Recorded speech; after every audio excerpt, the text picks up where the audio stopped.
네.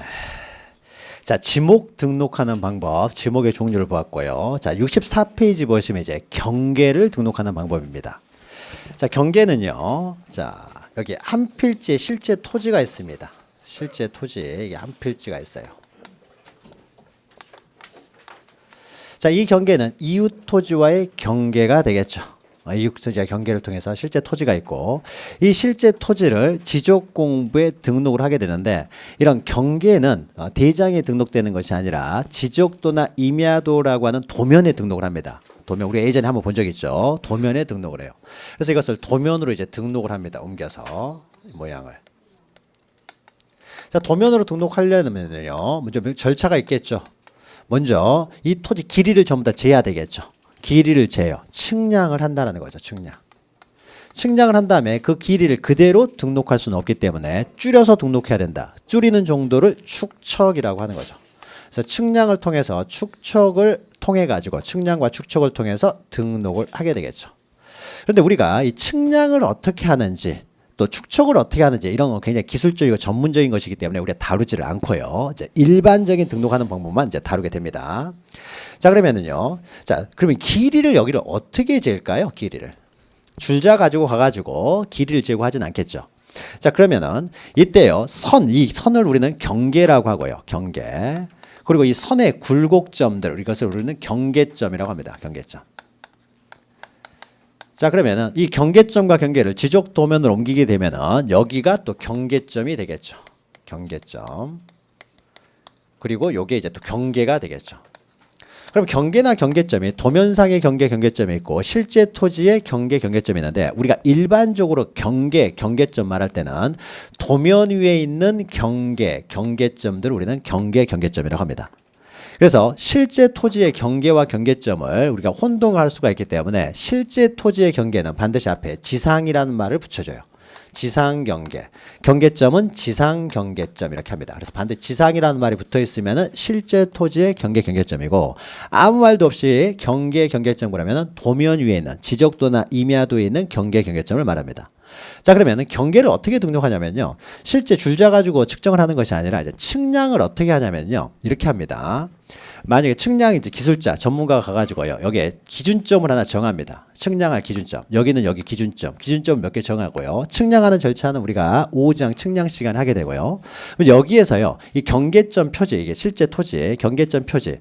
만약에 있으면 담 같은 게 있으면은 담 끝에다가 이렇게 표시를 하고요. 아니면 담이라든지 이런 게 전혀 없으면은 말뚝 같은 걸 박겠죠. 경계점에 해당되는 빨간색 이렇게 페인트 칠을 돼 있는 강목들 있죠. 이걸 박습니다. 박고 나서요. 여기다가 광선을 쏩니다. 광선을 쏘면은 갔다 오는 시간에 의해서요. 거리를 측정을 합니다. 딱 쏘면은요. 갔다 오는 거리를 알 수 있어요. 우리 영상 통화도 하는 시대잖아요. 그렇죠? 그리고 여기서 또 광선을 쏘게 되면은요. 여기 또 이렇게 갔다 오는 거리에서 시간에 의해서 거리를 측정을 합니다.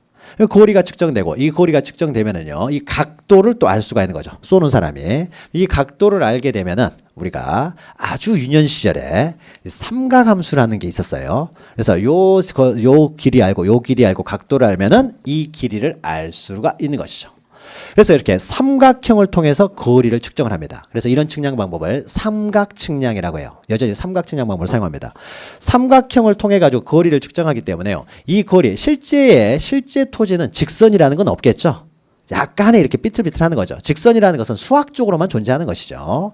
그런데 우리가 등록을 할 때는 삼각형을 만들어서 거리를 측정해서 등록하기 때문에요. 여기 등록을 할 때는 여기는 어떻게 나오겠습니까? 직선으로 나올 수밖에 없는 거죠. 직선으로. 그래서 경계는요, 다 이렇게 직선으로 정해집니다. 도면상의 경계들은. 자, 그러면 경계 개념이 나오죠. 이제 경계입니다.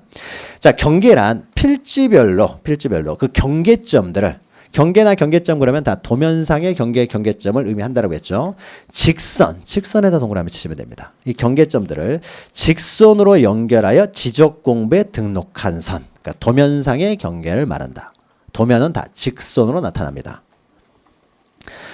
자, 그 정도 개념만 보시면 되고, 2번 보시면 경계점이란, 그럼 경계점은 선의 굴곡점을 말하겠죠. 여기 이제 경계점들이 되는 거죠. 선의 굴곡점들을 우리는 경계점이라고 한다라는 거죠.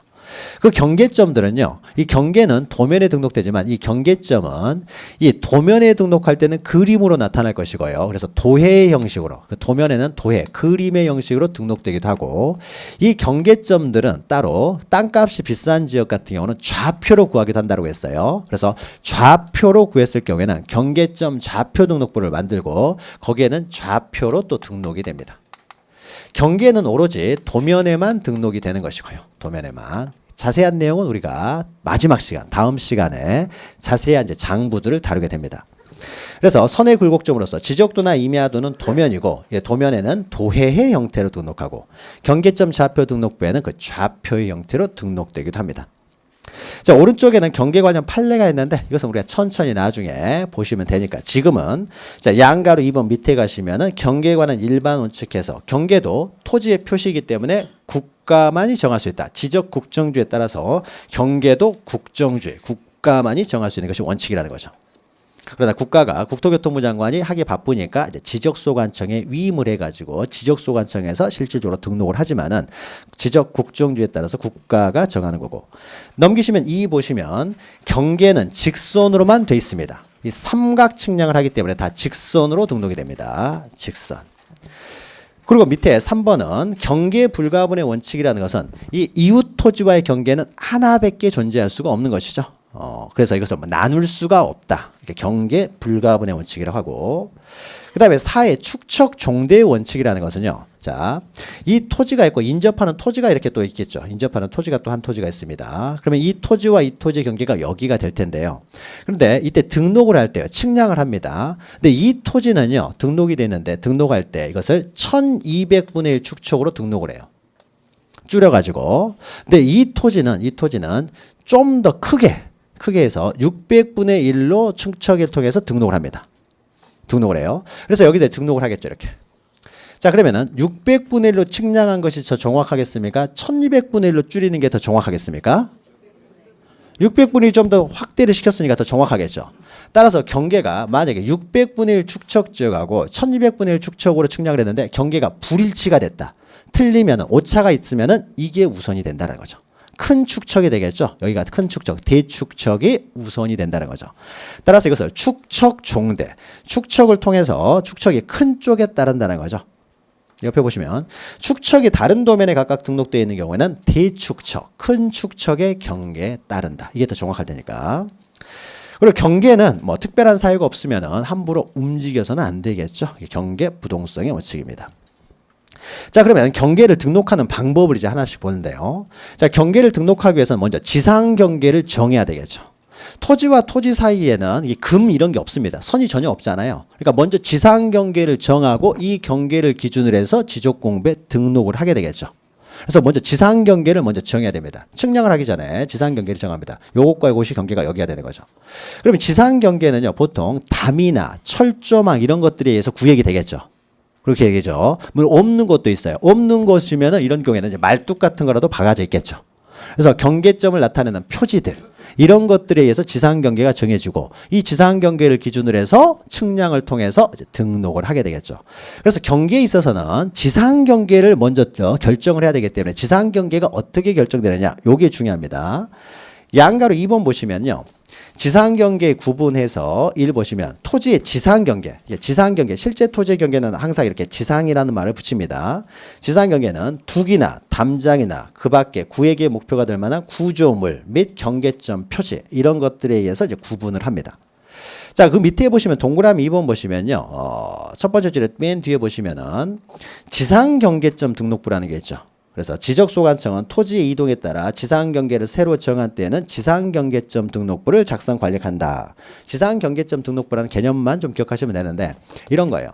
만약에 원래 필지는요, 이렇게 되어 있습니다. 한 필지가요, 한 필지를 갑이 소유하고 있는데 이 필지를 두 필지로 분할을 해요.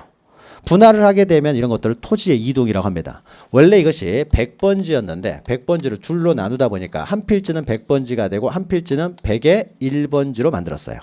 그럼 100번지 토지가 원래 500제곱미터였다. 그러면은 100번지 토지가 줄어들게 되겠죠. 면적이. 그러니까 이게 토지의 이동이 발생합니다. 토지의 이동 위에다가요. 분할 이렇게 쓰시면 돼요. 분할. 그러니까 토지가 분할이 이루어지게 되면 면적에 이제 이동이 발생하는 거죠. 면적이 틀려질 수가 있습니다. 그래서 거기 첫 번째 줄에 있잖아요. 동그라미에 지적소관청은 토지의 이동에 따라 지상 경계를 새로 정할 때 이 토지의 이동에다가 분할, 대표적인 게 분할이에요. 자, 분할 등이 발생하면은요. 그럼 이것을 분할해서 이걸 등록을 하게 되겠죠. 지적공부에 이렇게 이제 등록을 하게 됩니다. 그럼 이때 경계를 정할 때요. 이 사람이 어떻게 분할을 했느냐. 야, 여기서부터 여기까지로 분할하려고 합니다. 라고 해서 분할하겠죠. 그럼 여기다가 말뚝 받고 여기다 말뚝 받고 지상 경계를 정한 다음에 등록을 하게 되겠죠. 자, 그리고 이 부분은요. 이건 갑이 소유하고 여기는 을한테 팔았어요. 자, 소유하고 있는 상태에서 자, 말뚝만 박아놓고 이제 분할을 했습니다. 그리고 나서 시간이 한 30년이 흘렀어요. 그래서 갑은 사망하고 이 토지는 A가 상속을 하고 을도 사망하고 이 토지는 B가 상속했어요. 소유하고 있는데 시간이 지나다 보니까 말뚝들이 빠져나가 버릴 수가 있겠죠. 말뚝들이 빠져나가니까 이제 지상 경계가 어딘지 몰라요. 몰라가지고 A라는 사람이 자기 토지가 여기까지다라고 주장을 하는 거죠. B라는 사람은 아니다. 여기까지가 우리 토지다라고 하는 거죠. 경계에 관한 다툼이 생기겠죠. 그럼 경계에 관한 다툼이 생기면 원래 처음에 분할했을 때 정확한 지상 경계에 따라 등록해 놓은 지적 공부가 있잖아요. 그러면 이때 등록하기 위해서 측량을 통해서 등록을 했기 때문에 지적 공부에 등록되는 이 경계를 다시 지상에 복원을 하게 되면 정확한 경계를 다시 알 수가 있게 되겠죠. 자, 이런 형태의 측량이 현실에서 많이 이루어집니다. 이것을 경계를 다시 복원하는 경계 복원 측량이라고 해요. 자세한 내용 우리가 뒤에 측량 시간 하니까 지금은 듣고 이해만 하시면 됩니다.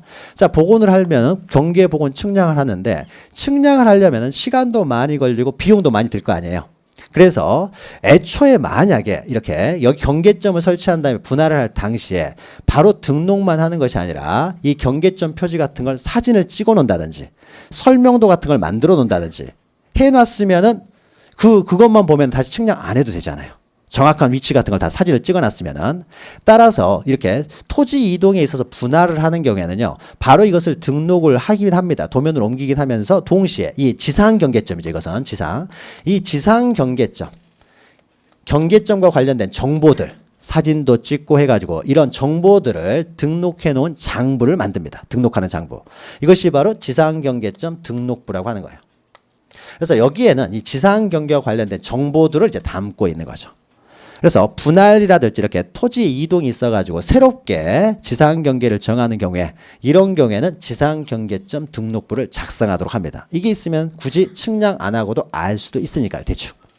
그래서 작년에 이 지상 경계점 등록부에 등록되는 사항이 어떤 것이냐 해가지고 이게 작년에 시험 문제가 출제가 됐어요. 그래서 올해는 출제 가능성이 좀 적으니까 밑에 핵심 다직에 있는 등록사항을 우리가 외울 필요는 없고요. 지금은 그냥 지상 경계점 등록부라는 장부가 있다 정도만 기억하시면 돼요. 이게 작년에는 시험 나올 출제 가능성이 높았기 때문에 두 문자로 이 8가지를 다 암기를 시켜드렸어요. 그래서 아마 대부분 다 다 맞추셨을 겁니다. 그러니까 우리가 꼭 외워야 되는 것들은요, 제가 두 문자로 설명을 막 해드립니다. 그러나 우리가 이해를 할 필요가 있는 것들은요, 이해를 하세요, 이해를. 그래서 이거는 두 문자가 필요한 것들만 두 문자를 해요. 그래서 두 문자는 제가 전체적으로 했을 때 한 5개 정도만 합니다. 두 문자로 외울 게 너무 많잖아요. 특히 공법 이런 거. 그러니까 나머지는 그냥 이해를 하시고 꼭 필요한 것들만 두 문자를 나중에 알려드릴 거예요. 그러니까 우리가 아까 그 임야막 했었잖아요. 그런 것들 외우는 거예요. 예. 자, 그 다음에요. 이제 지상 경계점 등록부라는 게 있다 정도만 기억하시고요. 자, 그런데요. 문제는 여기 지상 경계가 돼가지고 여기를 기준으로 해서 경계를 이제 등록하려고 하는데 문제는요. 자, 옆에서 보면 이렇게 됩니다. 이 토지와 이 토지의 경계가 여기가 있는데요. 여기가 있습니다. 근데 여기에요. 지상 건축 담이 이렇게 있습니다. 담이. 이것이 지상 경계 기준이 되겠죠. 담이 있는데 이 담이라는 게 두께를 가지고 있잖아요. 그러면 이때 두께를 가질 때 여기를 기준으로 해가지고 등록을 하느냐, 여기를 기준으로 해서 등록을 하느냐, 여기를 기준으로 해서 등록을 하느냐, 정중앙을. 경계가 틀려질 거 아니에요. 그렇죠? 그러면 이때 어디를 기준으로 지상 경계를 정할 것이냐, 이게 중요한 것이죠. 그만큼 두께를 가지고 있어서 틀려질 수가 있으니까 이때 그 지상 경계를 결정하는 기준입니다. 그것이 밑에 양가로 4번에 있어요. 지상 경계 결정 기준이 중요합니다. 그래서 동그라미 1번 보시면 지상 경계를 새로이 결정하는 경우에 그 지상 경계를 결정하는 기준이에요. 여기에 맞춰서 측량을 하는데 그 지상 경계 결정 기준으로 동그라미 A 보시면요. 연접하는 토지 간에 높낮이 차이가 없습니다. 이 그림은 오른쪽에 있어요. 오른쪽 위에 있는 그림의 이 내용입니다. 연접하는 토지 간에 높낮이 차이가 없으면요. 그 구조물의 중앙을 경계를 한다는 거죠. 중앙. 여기를 지상 경계로 보고 등록을 해야 되겠죠. 다음 오른쪽이냐 왼쪽이냐에 따라서 틀려질 수 있으니까요. 그런데 동그라미 B 보시면은요. 연접하는 토지 간에 높낮이 차이가 있습니다. 이렇게 있어요. 자, 높낮이 차이가 있으면은 이 건물이 허물어지지 않도록, 흙이 허물어지지 않도록 축대 같은 걸 쌓아 놓을 수가 있는 거죠. 이렇게 축대. 자, 그럼 구조물이 있습니다. 이 토지와 이 토지 사이에 축대라는 구조물들이 이렇게 있습니다. 이런 경우에도 가운데 중앙을 기준으로 할 것이냐, 여기에 있어서 우리 법은 그 구조물의 하단부를 지상 경계 기준으로 하고 있어요. 하단부. 여기가 이 토지와 이 토지의 경계다. 지상 경계가. 자, 그리고 동그라미 C는요. 자, 도로, 국어 등의 토지에 절토된 부분이 있는 경우입니다. 이것은요. 이렇게 산이 이렇게 있는데요. 이렇게 있습니다. 그럼 여기는 임야예요. 근데 여기를 깎아서 도로를 만듭니다. 그럼 여기를 깎겠죠. 자, 깎고 난 다음에 이렇게 도로를 만들게 되겠죠. 그럼 여기는 도로고 여기는 임야입니다. 그러면 도로와 임야의 경계가 어디로 볼 것이냐죠. 그랬을 때는 이 경사면이 있을 거 아니에요. 경사면. 이 경사면의 상단부를 기준으로 합니다. 그럼 여기서부터 여기까지는 도로, 여기서부터는 임야. 또 이럴 수도 있어요. 그 산을 가운데를 파버릴 수도 있습니다. 그래서 여기가 임야가 이렇게 있는데요. 여기를 가운데를 파가지고 도로를 만듭니다. 이렇게. 그럼 여기는 임야고 여기는 도로가 되겠죠. 그럼 도로와 임야의 경계를 어떻게 할 것이냐에 있어서 이 경사면의 상단부를 기준으로 한다. 그럼 여기는 도로, 여기는 임야. 경사면의 상단부를 기준으로 합니다. 자, 그래서 이런 경우는 그 경사면의 상단부를 기준으로 하고요. 그러면 이제 D는요. 여기는 지금까지는 토지와 토지의 경계고요. 자, D는요. 어떤 토지는 바다와 인접한 경우도 있습니다. 바다와 이렇게 토지가 이렇게 있는데 바다와 인접합니다. 여기는 바다예요. 바다. 자, 그러면 바다, 이 토지 소유자 소유권이 어디까지냐 경계를 정해야 되겠죠. 바다와 육지의 경계를 정해야 되는데 바다와 인접할 때는 어디를 경계로 할 것이냐에 있어서 이 바닷물이 여기까지 나갈 때는 여기까지 나가지만 들어올 때는 여기까지 올라옵니다. 그럼 이 부분이요. 바닷물이 들어왔다 빠져나가는 부분, 이 부분을 우리가 세속적인 표현으로는 개펄이라고 하는 거죠. 개펄이잖아요. 근데 개펄을요. 법적인 용어로 할 때는요. 간석지라고 합니다. 자, 그러면 이 간석지는 육지, 토지로 볼 것이냐, 바다로 볼 것이냐. 바다는 토지가 아니니까 여기에 대해서 우리 판례, 우리 법은요. 간석지는 바다로 취급합니다. 바닷물이 들어오는 곳이니까. 그러니까 평균으로 해가지고 반은 토지로 보고 반은 바다로 보자. 이렇지는 않습니다. 바닷물이 들어오는 데까지는 다 바다예요. 그러면 이 바다와 토지의 경계는 어디가 되겠습니까? 여기가 되겠죠. 여기가 최대 만조위, 최대 만수위. 물이 가장 많이 들어왔을 때. 밀물이 들어왔을 때죠. 밀물이. 여기가 이제 경계가 됩니다. 지상 경계가. 또 바다와 육지의 경계에 있어서는요. 공유수면 바다를 매립을 했어요. 매립을. 여기가 바다가 있는데 매립을 해도 바닷물 위로 매립을 못했어요. 그러니까 바닷물보다 육지가 낮아요. 이렇게 되면 바닷물이 들어오겠죠. 그러니까 이럴 때는 제방을 쌓게 되겠죠. 바닷물 못 들어오도록. 이렇게 됩니다. 그럼 이때도 이제 바다와 이 제방은 토지로 봐가지고 이것은 토지에 편입을 시켜서 등록을 한다. 그럼 바다와 이제 육지의 토지의 경계를 어디로 볼 것이냐. 이 경우에도 제방이 물이 내려갈 땐 여기까지고 올라올 땐 여기까지 올라온다. 그럼 여기를 기준으로 할 것이냐. 근데 이게 굉장히 기준이 불명확하잖아요. 바닷물이 어제 다르고 오늘 다를 테니까. 따라서 명확한 기준을 위해서 이런 경우에는 이 바닷물은 절대 여기를 넘어오지는 못하겠죠. 여기를 넘어올 것 같으면 제방을 또 높이 쌓아버려야 되겠죠. 그러니까 절대 여기를 넘어오지는 못하겠죠. 따라서 요 부분을 이 제방의 바깥쪽 어깨 부분이라고 합니다. 여기는 안쪽 어깨, 안쪽 하단. 그래서 바다와 토지의 경계는 바깥쪽 어깨 부분이 됩니다. 자, 그래서 D 보시면 토지가 해면 수면에 접하는 경우는 최대 만조의 최대 만수의 거기 밑에다가 평균이 아닙니다. 평균으로 따지는 것이 아니라 최대 만조의 최대 만수의. 그다음에 E는 공유수면 매립지 토지 중 제방 등을 토지에 편입하여 등록을 할 때는 제방의 바깥쪽 어깨 부분이 경계가 된다. 따라서 지상 경계를 이렇게 정했으니까 여기 경계를 기준으로 해서 측량을 한다는 거죠. 측량해서 등록을 한다는 거죠. 자, 그런데요, 오른쪽 니은을 보면은요, 니은을. 자, 먼저 니은 보죠. 지상 경계 구역을 형성하는 구조물 등의 소유자가 다른 경우. 자, 거기다 구조물 등의 소유자가 다른 경우에다가 줄을 그으시고요. 소유자가 다릅니다. 자, 예를 들면은요, 이 토지의 소유자는 갑이고요. 이 토지의 소유자는 을이에요. 자, 을과 갑 사이에 이제 담을 만들려고 합니다. 그래서 둘이서요, 반반씩 부담해야 되겠죠. 반반씩 부담해서 담을 만듭니다. 그러면 그 담은 갑과 을이 공동으로 소유할 것이고요.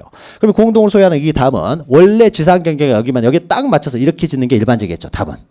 그만큼 부담을 해야 되니까.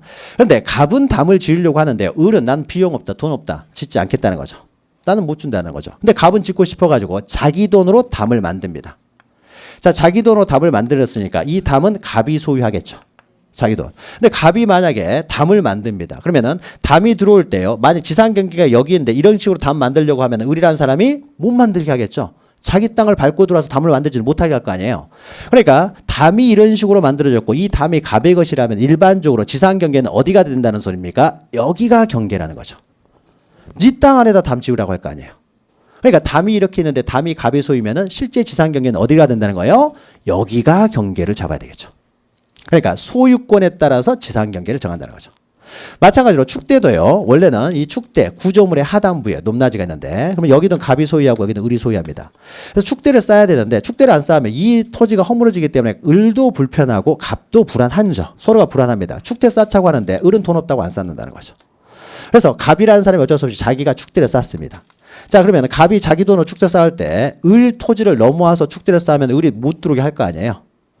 당연히 못 들어가겠죠. 내 땅 들어와서 축대를 쌓고 있으니까. 그러니까 당연히 을은 어떻습니까? 이 땅 안에서 축대를 쌓으라고 하겠죠. 그러니까 축대가 이렇게 쌓아줬고 이 축대가 갑의 것이라면 실제 지상 경계는 여기가 되겠죠.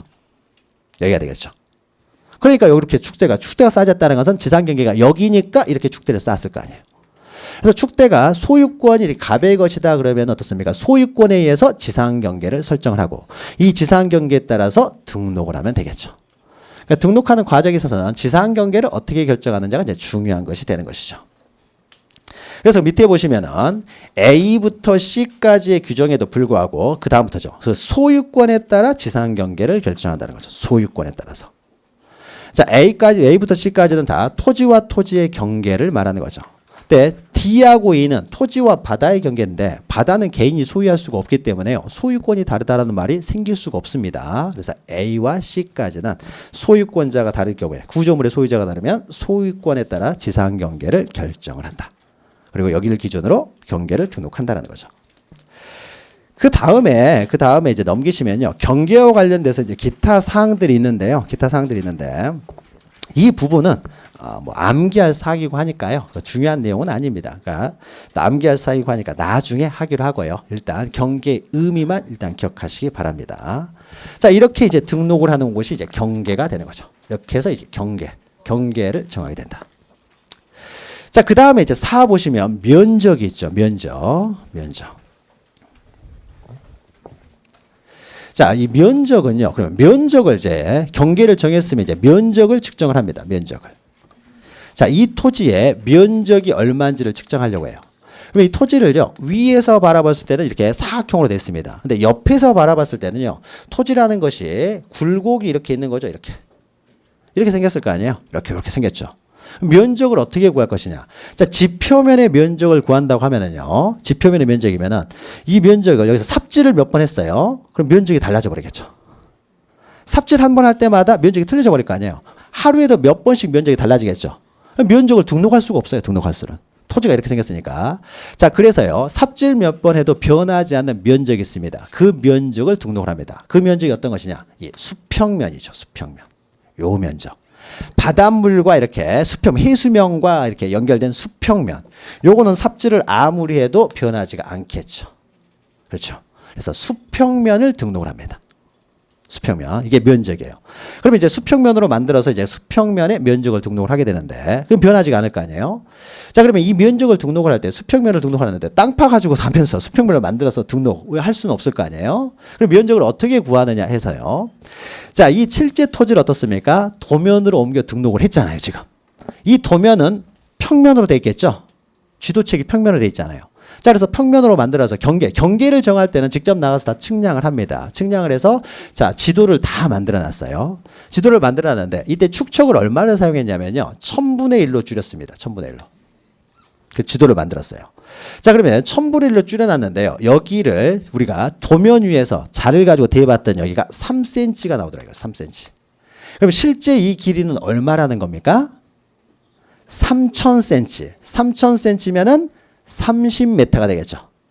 여기는 4cm가 나왔습니다. 그러면 여기 길이는 40m라는 거죠. 그러니까 3, 4, 12 곱하가 공 2개 하면은 1200제곱미터가 나오겠죠. 면적은 이렇게 구합니다. 면적은. 그러니까 실제 나가가지고 이 수평면을 구하기 때문이죠. 수평면을 이 면대로 어떻습니까? 지도를 만들어 놨기 때문에 지도 위에서 거꾸로 축척을 곱해줘 버리면 실제 토지의 집 수평면의 면적이 나오겠죠. 그래서 면적은 직접 나가서 면적을 측량하는 것이 아니라 사무실에서 도면 위에서 면적을 측정해요.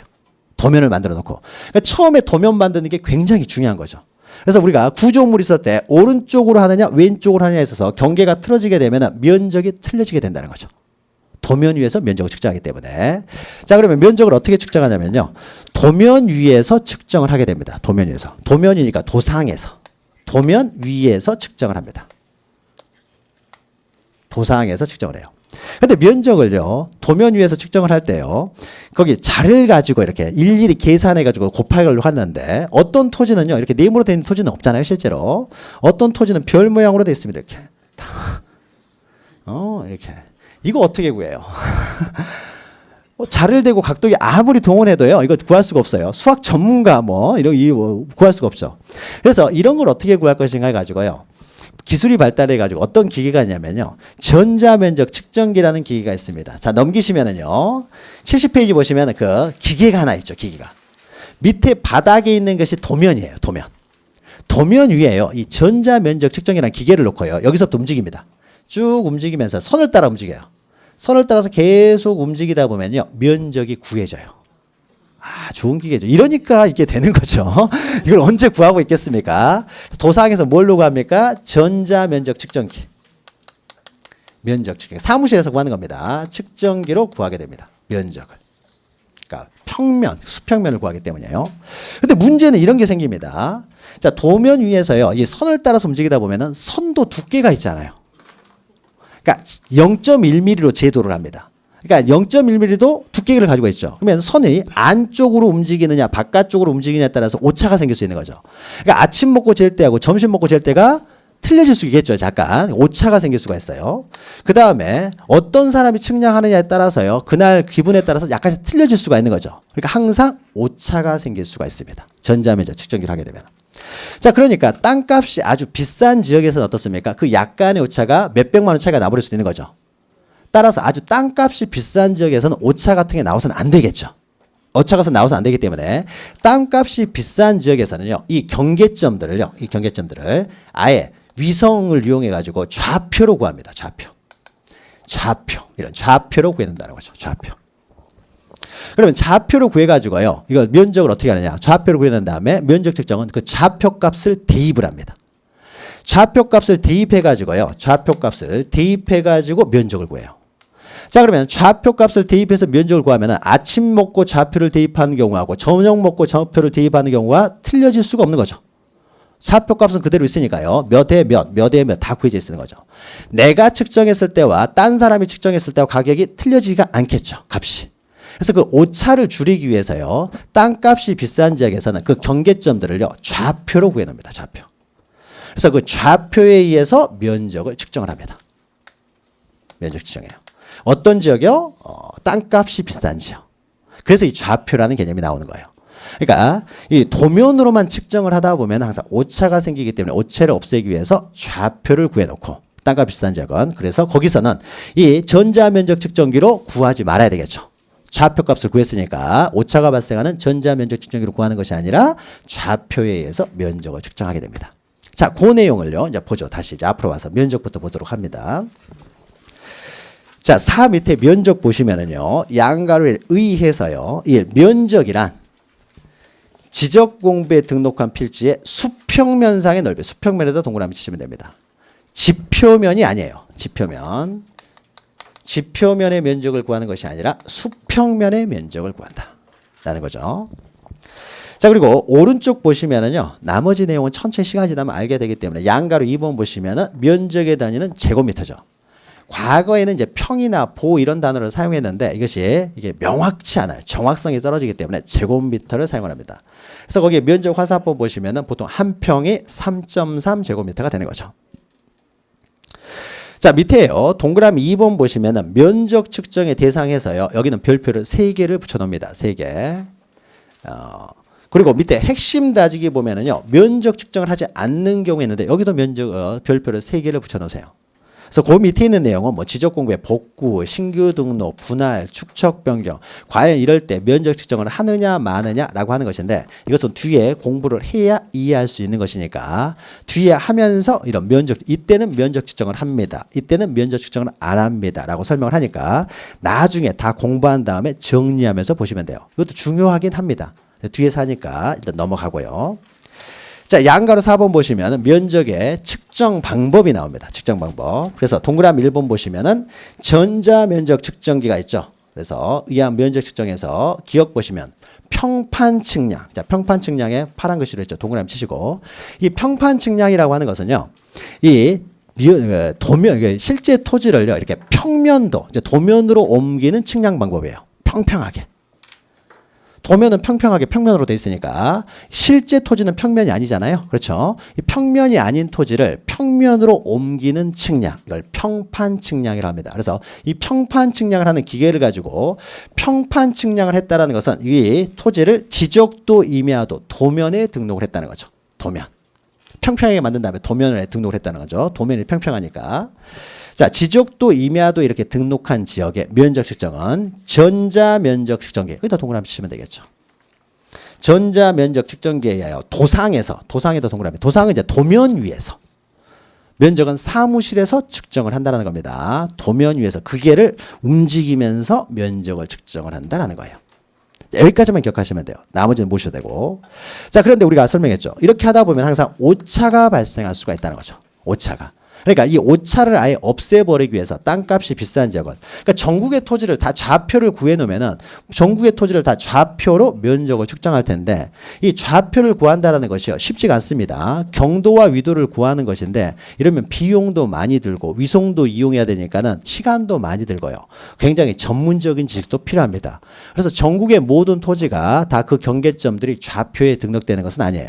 땅값이 비싼 지역만 등록되어 있습니다. 일단. 차츰차츰 이렇게 등록을 하고 있어요. 자, 그래서 기억 보시면요. 그 2번 보시면 좌표 면적 계산법에 의한 면적 측정해 가지고요. 이때 측량을 할 때, 그러면 이때는 좌표를 구하는 측량을 해야 되겠죠. 자, 이 토지를 측량을 할 때 이 경계점들에 대한 좌표를 구하는 측량을 합니다.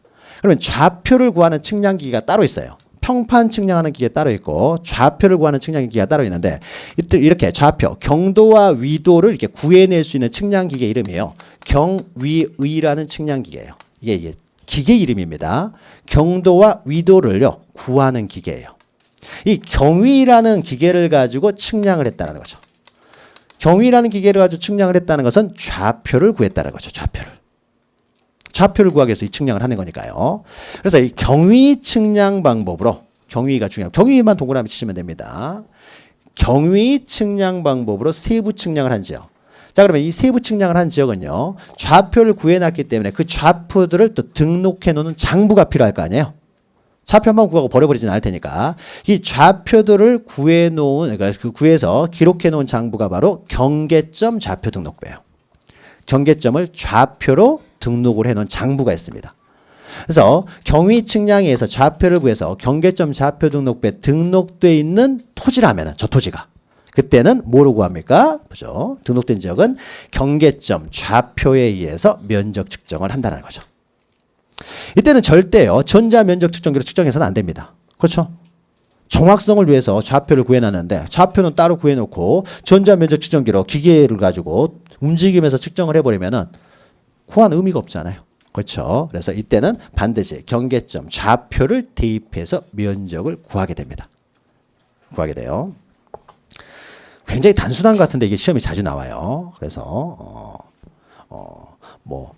경위 측량 방법에서 측량한 지역의 면적 측정은 전자면적 측정기로 한다. 뭔가 있어 보이지만 아니라는 거죠. 이거는 좌표로 구한다. 전장면적 측정기는 도면 위에서 좌표가 없는 지역에 있어서 도면에서 측량할 때 측량하는 방법입니다. 자, 그래서 양가로 5번이에요. 그래서 이제 측량을 했습니다. 자, 전자면적 측정기로 측정을 했던 좌표 계산법에서 측정을 했어요. 자, 측량을 해가지고 나왔는데 얼마가 나왔냐면요. 값이 325.551 제곱미터로 나왔습니다. 이렇게 나왔어요. 그랬더니 자, 그러면 이 내용을요 그대로 지적 공부에 다 등록하는 게 아니에요. 소수점이 10자리면 10자리까지 다 등록하지는 않는다는 거죠. 그래서 일정하게 딱 끊어가지고 등록을 합니다. 자, 등록을 하는 방법과 관련돼서요. 그래서 양가 5번 보시면은 자, 면적의 결정 및 측량 계산의 끝수 처리가 있는데요. 요 예가 오른쪽 표에 나와 있습니다. 표에 나와 있어요. 그래서 땅값이 비싼 지역이면은 더 자세히 등록을 해야 될 것이고 땅값이 싼 지역이면은 그렇게까지 자세히 할 필요는 없습니다. 그래서 땅값이 비싼 지역은 축척이 클 것이고요. 대축척을 사용할 것이고 땅값이 싼 것은 그만큼 더 작게 축소를 했겠죠. 자, 그러면은 축척의 종류에 따라서 틀려지는데요. 자, 축척의 종류는 어떤 게 있냐면요. 축척의 종류는 우리가 지금 외울 필요는 없습니다. 이건 시험에 나오는 건 아니에요. 자, 우리가 지적도를 만들 때는 처음에 일본 놈들이 만들 때 1200분의 1로 만들었다고 했죠. 1200분의 1. 지적도는 1200분의 1로 만들었어요. 그래서 1200분의 1 축척이 있습니다. 지금도 사용하고 있어요. 그 다음에 임야 같은 경우에는요. 6000분의 1로 만들었다고 했죠. 6000분의. 그래서 6000분의 1 축척을 그대로 사용합니다. 근데 땅이요. 이제 여기 도시 같은 건 1200분의 1로 했다가 다 분할되고 또 나뉘게 되겠죠. 사회가 발달하면서. 그래서 이 1200분의 1 축척으로는 볼 수가 없다라고 해가지고 이것을 2배로 확대해 놓은 축척이 있어요. 자, 2배로 확대를 했기 때문에 몇 분의 1 축척이 되겠습니까? 600분의 1 축척자리가 나와요. 그리고 어떤 지역은 1200분의 1 하지만은 사람이 그렇게 뭐 많이 살지도 않고 이렇게 자세히 할 필요가 없는 부분은요. 이런 거는 이거보다 더 작게 이제 도면을 만듭니다. 그러니까 1200분의 1보다 작게 2배로 작게 하니까 2400분의 1짜리가 있습니다. 또 축척일 거예요. 그 다음에 6000분의 1짜리 축척을 만들었는데 임야라고 하더라도요. 좀 더 자세히 표현할 부분이 있는 거죠. 하다 보면은. 그래서 임야라고 하더라도 좀 자세히 할 필요가 있다 그러면 이것을 2배로 확대를 해 놓습니다. 그래서 이것을 3000분의 1 축척자리가 있어요. 또. 그래서 기본적으로 축척이 5가지가 있습니다. 그러면은 임야도는요. 이 2가지만 사용하고 지적도는 이 5가지를 다 사용했어요. 사람이 사는 것도 농촌 지역 같은 경우는 더 작게 축소해 버릴 수도 있습니다. 그래서 5가지를 다 사용했어요. 자, 이렇게 사용을 했는데, 그러니까 일본은 여러 가지로 마음에 안 드는 거죠. 1000분의 1이면 1000분의 1이지 왜 1200분의 1인 거예요? 그러니까 계산을 할 때요. 1000분의 1이면 계산이 편하잖아요. 근데 1200분의 1이니까 계산이 불편해요. 500분의 1이면 편한데, 9구단 할 때도 5단 외울 때 필요했지. 6 귀찮잖아요. 5는 편하잖아요. 그러니까 500분의 1로 했으면 편할 텐데 얘들이 1200분의 1로 해놓으니까 여러 가지 불편하더라고요. 그죠? 자, 그래서 우리가 도시개발 사업 시행 지역이요. 자, 도시개발 사업 시행 지역은 이렇게 막 이렇게 물고기 비닐처럼 돼 있다는 거죠. 자, 물고기 비닐처럼 돼 있는 곳을요. 이것을 도시개발 사업을 해가지고 네모 반듯반듯하게 이제 지적 확정 측량을 한다는 거죠. 새롭게 경계와 면적을 정하는 측량을 합니다. 측량을 하고서 이것을 도면에 옮기겠죠. 도면에 옮기면서 이때 어차피 새롭게 전체를 다 측량을 해야 되기 때문에 이때 측량을 할 때 우리나라가 이제 현대적인 과학기술에 의해서 아예 이것을 어떻게 됩니까? 600분의 1 지역은요. 500분의 1로 만들어버립니다. 아예 어차피 지도를 새로 만드는 거니까 기술에 의해서 그냥 500분의 1로 만드는 거죠. 그래서 500분의 1 축척자리를 사용을 합니다. 또. 그래서 500분의 1짜리가 생겼어요. 농촌도 이렇게 되는 경우가 있어요. 그러니까 밭들이 옛날에는 꾸불꾸불하게 생긴 것을 경지 정리 사업을 하는 거죠. 그래서 논이나 밭을 반듯반듯하게 만들죠. 그래서 이렇게 생긴 걸 반듯반듯하게 만드니까 다시 어떻게 돼요? 측량을 다시 다 해야 되겠죠. 측량을 하는 김에 다시 어떻게 돼요? 보기 좋게 축척을 정하게 되는데 여기는 도시가 아니니까 땅값이 비싸진 않습니다. 그래서 이것은 1000분의 1 축척을 합니다. 1000분의 1이니까 여기가 들어가야 되는데. 예, 1000분의 1로 만들었어요. 1000분의 1로. 예, 1200분의 1짜리가 있었고 그 다음에 1000분의 1짜리를 또 만들었어요. 그러니까 시골 같은 경우에 경지정리 사업을 하면 이제 1000분의 1짜리가 됐습니다. 그래서 지금은 이제 다시 측량을 해가지고 이렇게 대사업을 하게 되면은 500분의 1, 1000분의 1로 만들고 있어요. 그래서 500분의 1, 1000분의 1짜리가 만들어졌어요. 자, 그럼 여기서요. 땅값이 제일 비싼 지역은 어디가 되겠습니까? 여기가 제일 비싸겠죠. 그 다음으로 비싼 곳은 600분의 1. 여기는 구도심이 되겠죠. 개발은 안 됐지만. 그리고 여기 토지 뭐예요? 그 도시개발 사업을 했던 곳이니까 비싸겠죠. 그럼 여기서부터는 농촌 지역이죠. 농촌 지역. 이렇게 되니까 여기가 땅값이 비쌉니다. 그래서 500분의 1 지역과 600분의 1 지역, 이 지역을요 대축척 지역이라고 합니다. 대축척. 큰 축척을 사용하기 때문에. 그리고 나머지 1000분의 1부터 6000분의 1까지는 소축척이라고 해요. 그럼 우리가 기억해야 될 것은요. 500분의 1, 600분의 1이 대축척이다. 이것만 기억하시면 돼요. 축척의 종류를 외울 필요는 없고요. 자, 그러면 여기서 대축척 지역은 땅값이 비싸니까요. 등록을 할 때 어디까지 등록하느냐? 0.1제곱미터까지 등록을 합니다. 소수점 첫째 자리까지. 그러나 여기는 땅값이 이렇게 비싸질 않아요. 땅값이 비싸지 않은 곳에서 1제곱미터 해봤자 얼마 안 되는 거죠. 조금밖에 안 되잖아요. 한 평이 3.3이니까. 따라서 여기는 1제곱미터까지만 등록을 합니다. 등록을. 여기는 0.1제곱미터도 땅값이 영향이 크니까 0.1제곱미터까지 등록을 하고요. 자, 그러면 이제 보죠. 계산을 했더니 325.551 이렇게 나왔어요. 551 나왔다. 그럼 만약 여기가 600분의 1 측량 지역, 그러니까 600분의 1 축척 지역에서 325에 551 나왔다. 그럼 어떻게 등록하느냐? 1의 자리로 끝난다는 거죠. 그러니까 소수점 첫째 자리까지. 그렇죠? 그래서 325.5 이렇게 등록하느냐? 뒤에 끝수가 있죠, 이런데. 그러니까 끝수를 처리해야 되겠죠. 자, 이 끝수를 어떻게 처리하느냐? 일반적으로 우리가 반올림하는 거 있죠? 4,4,5입을 합니다. 근데 그 4,4,5입하고요 조금 틀려요. 자, 틀린 것을 기억을 하는데, 자, 밑에요 0.05를 이렇게 초과하게 되면요, 초과하게 되면 이것도 올립니다. 그래서 올리니까 325.6 이렇게 등록을 해야 되겠죠. 근데 만약에 325.549 이렇게 나오면 어떻게 됩니까? 여기서 끊으니까 이것은 5 미만이 되니까 버리게 되겠죠. 그러니까 325.5 이렇게 등록을 하면 되겠죠. 5. 그런데 문제는요, 여기서 이제 문제가 생깁니다. 325.2점 이제 55로 떨어졌어요. 또는 325.45 이렇게 떨어졌습니다.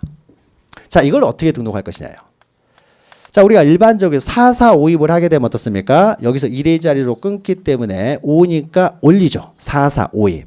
그러면은 325.6 해야 되겠죠. 그러면 이 경우에도 325.45 같은 경우에도 여기도 5로 떨어졌을 때는 4,4,5입에 의해서 325.5 이렇게 돼야 되겠죠. 그런데 이게 좀 틀려요. 요것만 기억하시면 됩니다. 나머지는 4,4,5입하고 동일한데 요것만 기억하시면 되는데 4,4,5입을 하지 않고요. 이렇게 0.0으로 딱 떨어지게 되면은요. 이때는 무조건 올리는 것이 아니라 앞에 숫자를 봅니다. 앞에 숫자를 봐서요. 홀수이면 올려요. 독특한 방법이에요. 독특한 방법. 그러면 홀수면 올리면은 짝수면은 버려요. 0이나 짝수면 버립니다. 4,4,5입 하는 거 아니에요. 요거 잘 기억하시면 돼요. 그러니까 이거는 앞에 숫자가 홀수죠. 올린다는 거죠. 그러니까 325.6. 근데 요건 어떻습니까? 짝수나 0이 되면 버린다라는 거죠. 이건 버려요. 그러니까 이것은 325.4 이렇게 등록이 됩니다. 그러니까 요것만 잘 기억하시면 돼요. 앞에 숫자를 보고 판단한다는 것이죠. 자, 그래서 오른쪽 그림을 보면은요. 자, 토지대장 등록지 위에 있는 표를 봅니다. 임야대장 등록지 해가지고요. 자, 토지대장 등록지는 축척이 여러 가지가 있습니다. 7개가 있고 임야대장 등록지는 3,000분의 6,000분에 있는데 이걸 알 필요는 없고요.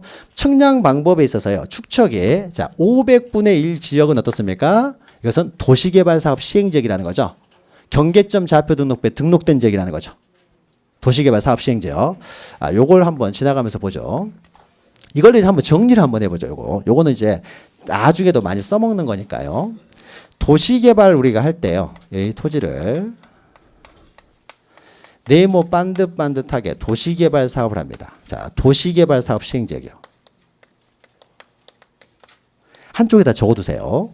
도시개발 사업 시행지역은 시행지역에서는 지적 확정 측량을 한다고 했죠. 우리가 앞에서 약간 했던 거죠.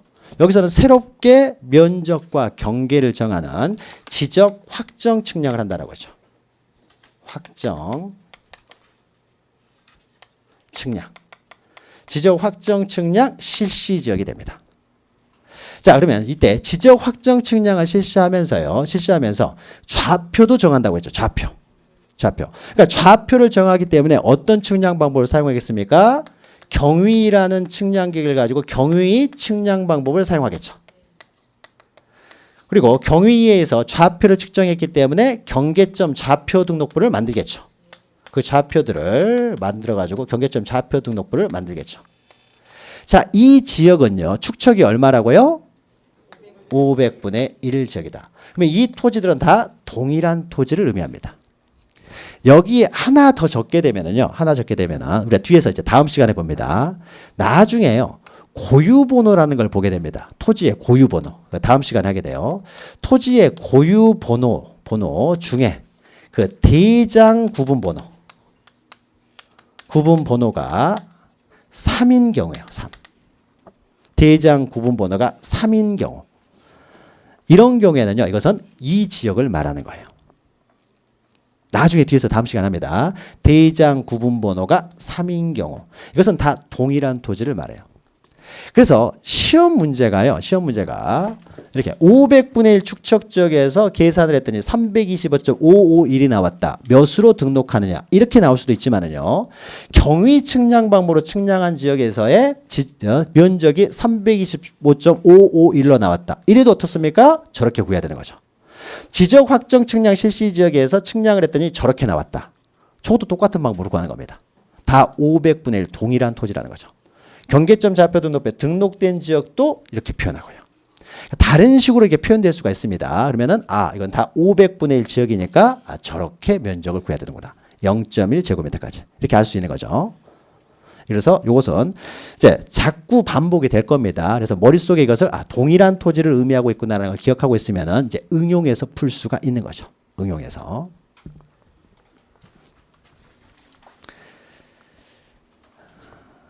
자, 그래서요, 측량 방법에서 500분의 1, 그러니까 경계점 좌표에서 측량한 부분은 500분의 1이 되겠죠. 축척은. 요것만 기억하시면 돼요. 그리고 500분의 1 지역하고 그 밑에 있는 600분의 1 지역은 등록 단위가 0.1이라고 나오는 거죠. 0.1. 이것만 기억하시면 돼요. 그래서 500분의 1, 600분의 1 동그라미 치고 0.1 이것만 기억하시면 되고요. 나머지는 다 1이다. 1제곱미터다. 그리고 오른쪽에 비고는 읽어보실 필요 없고요. 이건 읽어보실 필요 없고. 자, 그 다음에 이제 오른쪽에 이제 등록 방법이 나옵니다. 등록 방법에서 이제 나오죠. 그래서 자, 0.1 제곱미터까지 등록하는 500분의 1, 600분의 1 지역에서는 자, 0.05를 초과하면은 올리고 0.05 미만이면 버리고 그 다음 밑에 0.05로 딱 떨어져 버렸으면 앞자리가 홀수면 올리고 짝수나 0이면 버린다라는 거죠. 자, 그러면 1제곱미터 지역에서도 똑같은 방법을 사용을 합니다. 그래서 밑에 있는 표를 보죠. 밑에 표.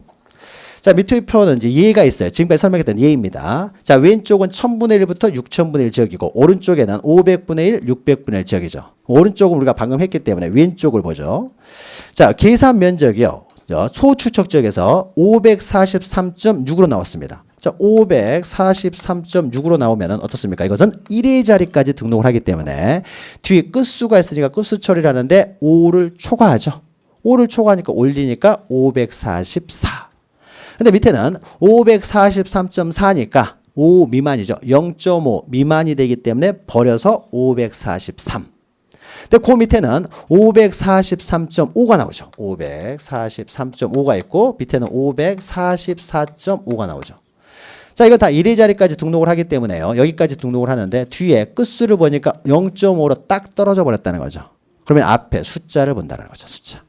여기는 홀수니까 올리고 544. 여기는 앞에가 짝수니까 버리고 그래서 이것도 544 이렇게 나오는 거죠. 그 다음에 맨 마지막에 있는 걸 봅니다. 만약에 이 지역에서요 면적을 측정을 했습니다. 1제곱미터 지역, 이 지역에서 면적을 측정했더니 0.4 여기 뭐라고 되어 있습니까? 0. 밑에 4죠. 자, 0.4제곱미터를 이렇게 구했었어요. 자, 그러면 1의 자리까지 구하게 되고요. 뒤에 끝수가 있으니까 봤더니 0.5 미만이 되니까 버려버린다 하게 되면 이것은 0제곱미터로 등록하겠죠. 토지가 있는데 0이라는 건 존재할 수 없잖아요. 따라서 이렇게 등록할 수는 없고 이 지역에서 최소 단위는 1제곱미터죠. 따라서 1제곱미터 미만은요. 다 1제곱미터로 등록을 합니다. 0.3이 됐던 0.1이 됐던 0.9가 됐던 다 1제곱미터로 등록을 한다는 거죠. 토지가 존재하니까 최소 단위예요. 자, 그러면 대축척 지역에서요. 여기서 0.4제곱미터가 나왔어요. 이건 어떻게 등록하겠습니까? 여기는 0.1제곱미터까지 등록하기 때문에 여기까지 등록하면 되잖아요. 그러니까 이건 0.4로 등록하면 되겠죠. 그냥. 여기서 4제곱미터가 나오면 4로 등록하면 되잖아요. 그렇죠? 그러니까 여기는 0.4 나오면 그냥 0.4로 등록하면 되는 거죠. 그럼 여기서는 이제 0.04로 나왔을 때 이제 이게 문제가 되는 거죠. 첫째 자리 여기까지 등록을 해야 되는데 여기는 여기까지 등록해야 되는데 끝수가 존재하니까 끝수 처리를 하니까 0.05 미만이니까 버려버리게 되면은 0.0 이렇게 등록을 해야 되는데 토지가 있는데 0.0으로 등록할 수는 없잖아요. 그러니까 이런 경우에도 여기서는 최소 단위가 0.1이니까 0.1 미만은 모두 0.1로 등록을 합니다. 0.03이건 0.02건 0.09건 다 0.1로 등록을 한다. 똑같은 방법으로 대응을 하는 거죠. 그래서 오른쪽 보시면 맨 밑에 보시면 0.04가 나오면은 0.1. 그 밑에 쓰세요. 이게 헷갈리니까. 0.4로 나오면은 0.4. 이건 0.4로 나오면 여기서는 다 0.4로 등록을 해야 될 거 아니에요. 0.1제곱미터까지 등록을 하니까. 그렇죠? 그래서 이게 헷갈릴 수 있으니까요. 0.4는 그냥 0.4. 0.04를 0.1로 하는 것이죠. 여기서도 4제곱미터로 나오면 그냥 4. 0.4가 나오면 1. 이렇게 되는 거죠. 자, 여기까지 해서요. 면적 측정 방법. 지금 설명했던 내용에 왼쪽에 양가 로버는 말로 되어 있는 거예요. 말로 되어 있는 거고 설명했던 거 읽어보시면 될 겁니다. 자, 이렇게 해서요. 경계 면적 등록하는 방법을 봤습니다. 잠시 쉬었다가 또 나머지 내용 보도록 하죠.